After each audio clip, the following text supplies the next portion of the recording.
Well, good day, everybody. Today I am in the kitchen because, after all, half the fun of growing stuff is preparing it and eating it and enjoying it. And so today, what I'm going to be doing is making some hot sauce. This is a fermented hot sauce made fully from things grown in my garden.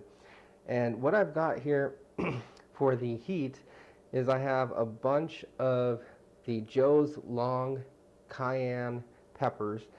I have a nice handful of jalapeno peppers.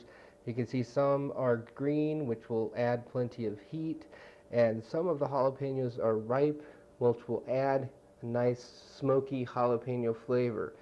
Now, jalapenos, when they're ripe, don't really have much heat, but they add good flavor. I'm also adding sweet peppers to add some flavor and some body. So what I'm going to do now is show you how I'm going to go ahead and prepare this.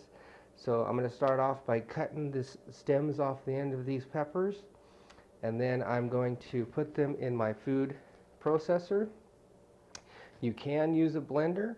I recommend a food processor because um, you don't have to add water. You don't have to dilute your pepper mash because you can just put it right in the food processor, turn it on, and it'll make a beautiful mash. If you use a blender, then you're typically going to have to add water and dilute it down, and then you may have to add things into it to thicken it up later, and that's not what you're going to want to do typically. So when I make things, I try to find the best recipes, and what we're about here is we're looking for quality. We're looking for a very nice hot sauce, as well as shelf life. Shelf life is important as well, so we'll talk about that a little bit later. But I'm going to go ahead and get started on this mash. Alright, I've got my peppers prepared here in this bowl, destemmed. I'm not worried too much about the seeds. You actually want the rinds and the seeds and all that in there. Uh, Anyways, I'm going to go ahead and add these in to the food processor, and we may have to blend a little bit to get these to go down, and then blend some more.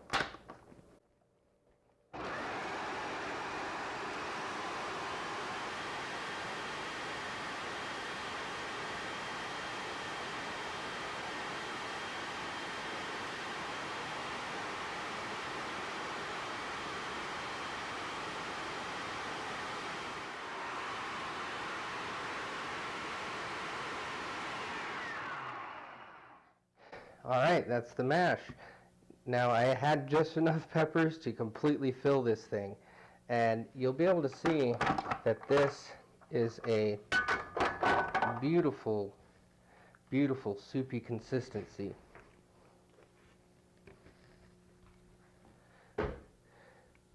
Man, look at that. Look at the colors in there and everything. It is a beautiful soupy consistency. There's no need to add water. You don't want to dilute this. Now the next thing to do is to go ahead and pour the pepper mash into the container that we are going to ferment it in. And you can use whatever container you want. Some people use large masonry jars. I mean, you could use anything from Tupperware to a glass bowl with some cheesecloth or a towel or something over it to cover it from keeping dust to get in. It's going to ferment, so you want air to be able to get to it, but you don't want dust to get in there. So I'm going to go ahead and do that right now. Alright, one of the last things you're going to want to do is weigh your mash. Use a good scale to weigh it and find out how many grams it weighs, because we're going to need to add some salt. And the salt is to help with the fermentation process, but also to ensure that to regulate the fermentation process, and also make sure it doesn't happen too quickly. Now, some people use kosher salt, some people use sea salt. Some people say you have to use kosher salt because regular salt will kill the bacteria. and that's the idea. Too much salt will kill too much bacteria, so you don't want to just be adding, measurements in here as far as, well, I'm just going to throw a couple tablespoons of salt in here. You've got to weigh it, because you want to add 2% salt by weight. So if this came out to 100 grams, which obviously it weighs much more than that, this is just an example. If it comes out to 100 grams, you'd add 2 grams of salt. Alright, so I'm going to go ahead and weigh this out, and I'm going to add some salt to it. Alright, so you can see that I've filled this about 2/3 of the way full. And you can count on the fermentation process at least doubling in size. So this container is not going to be able to hold all of it. So I have another container here. Oh yeah, this stuff is beautiful. Alright, so that'll be about right. We've got a little bit more in this one, but this jar is bigger.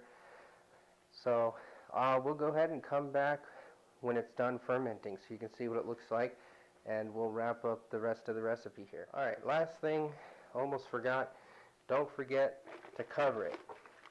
So this one, I've just put a coffee filter over it with a rubber band, and I'll set these in the cupboard, and I'll check on them, once a week, see how they're fermenting. This one, I just used a paper towel and a string, and that'll be good enough. So we'll come back and I'll show you what these look like when they are fermented.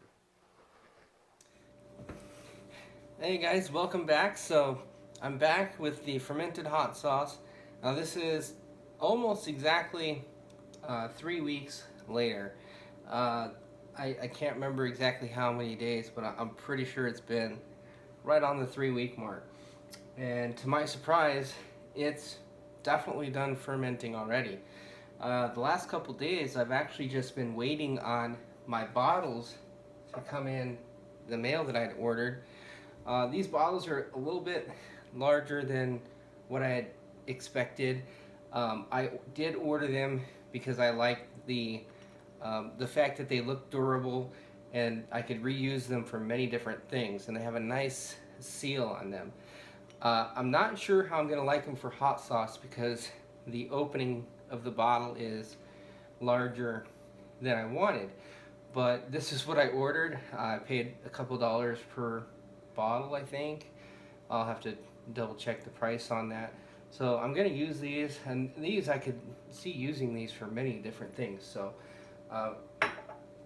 what I'm going to do now is we need to put the pepper mash that has been fermented, and you can see it fermented and bubbled, and it had risen a little bit, and then as it fermented, you can see it really condensed and it settled down, and we still have our nice rich color. And what I'm going to do is I'm going to put it through this food mill to get rid of any larger chunks and seeds that might be in there. If you don't have a food mill, don't stress it. I mean, these things aren't that expensive. You can get them. You can get them at various stores. I think I got this one from Linen and Things or something like that. But this particular one came with 3 different size holes of these in these different grades. If you don't have a food mill, you can use something like colander, just a screen. And colanders work real nice. I'm going to use the one with the smallest holes. Anyways, you just put your handle down through the center of this, and then it sort of snaps into place here. It's kind of a little spring-loaded contraption.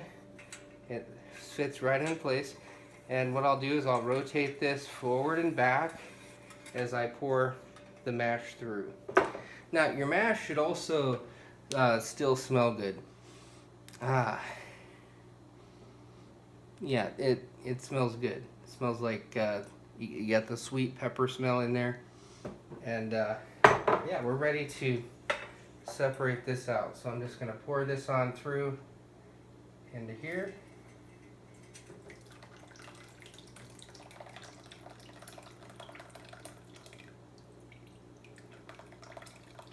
There's quite a bit of liquid in here, as you can see. So again, when you're making this mash, there was no need to add water to it. You want to keep the flavor, the color, the consistency of your mash. You don't want to dilute it before your fermenting stage. I am going to add a little something to it, and you'll see that process here when I'm done processing this fermented hot sauce through the mill.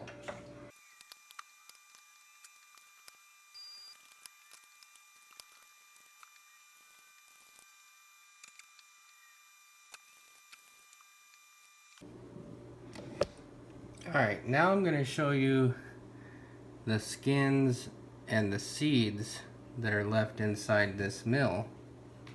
And you can see they're still dripping a little bit, but you can see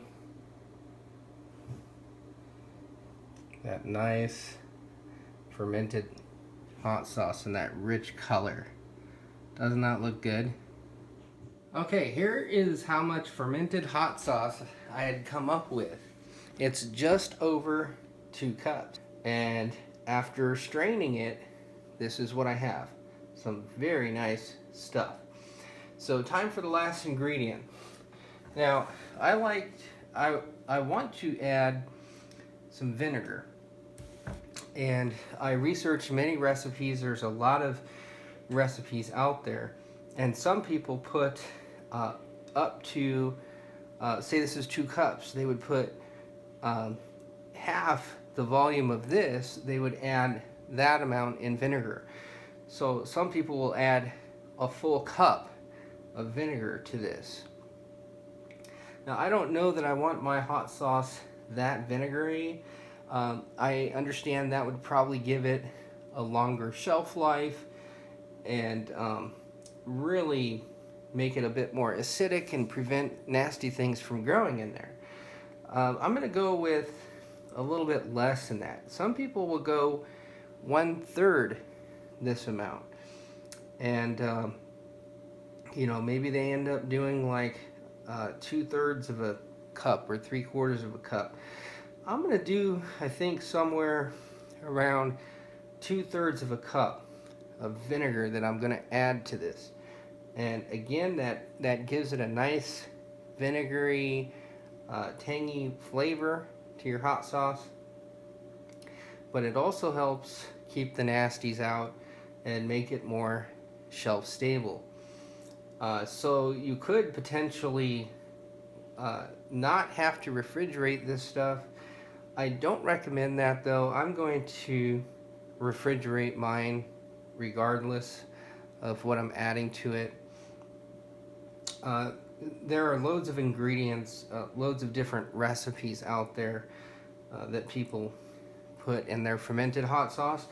But I'm going to go ahead and, because this container isn't quite big enough, you know, once I add vinegar to it, I think it's going to be way too full to utilize. So I think I'm going to add it back into this bowl, add the vinegar, and then I will end up pouring some back into here so that I can funnel it into my bottles.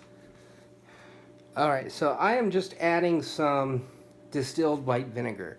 I would like to rather have some white wine vinegar or something like that. But this is all I've got. And I think this will do just fine.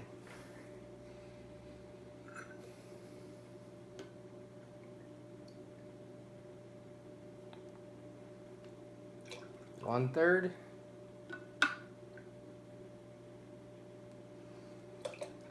2/3.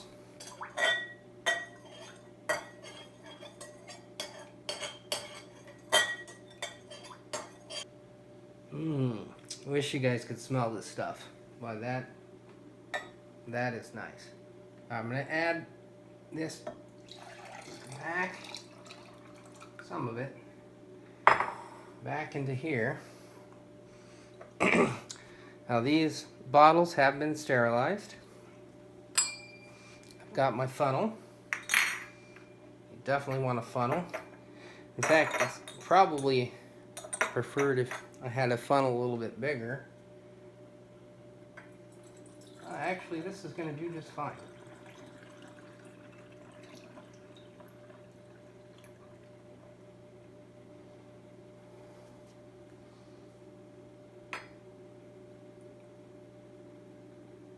That's good.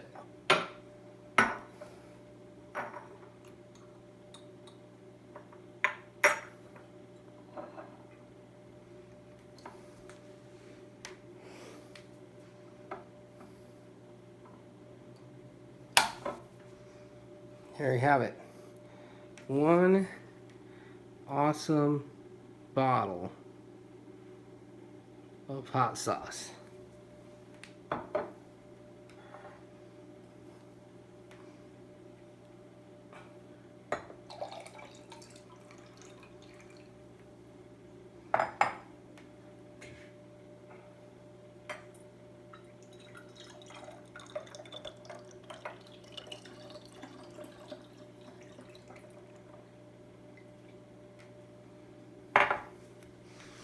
I filled 2 full bottles. Looks like I could use another bottle.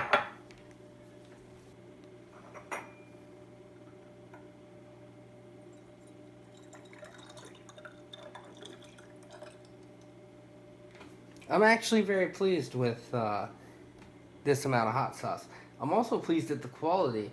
I mean, that food mill really did a good job. I expected a lot more seeds to drop through there, and there's hardly any. So now it's time to taste it. And I gotta say, I'm not really a burn my face off kind of guy, so I'm a little concerned because I did add loads of jalapeno and loads of cayenne peppers. I mean, there's at least 12 cayenne peppers that were about 10 inches long that went into this. And with that being said, I can smell the heat coming off this. I mean, it doesn't smell like a burn your face off sort of thing, but you really, I mean, you can't tell until you taste it. So I'm going to get some on the end of the old thumb here.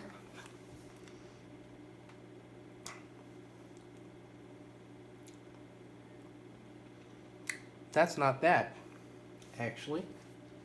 That is not bad.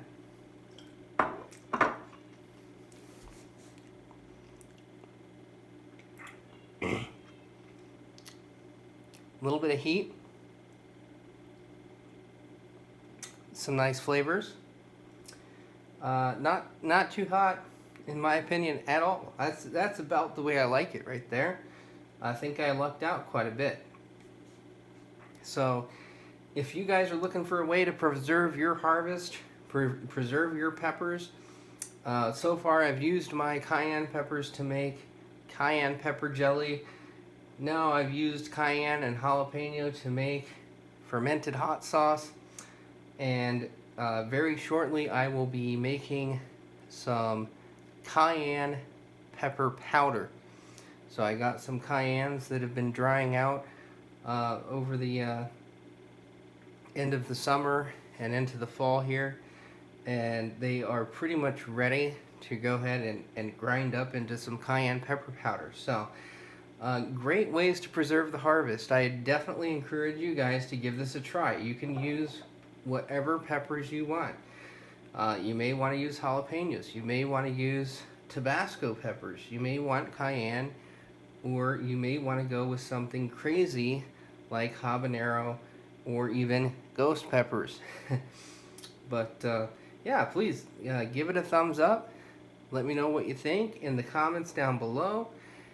and I will see you guys on the next video.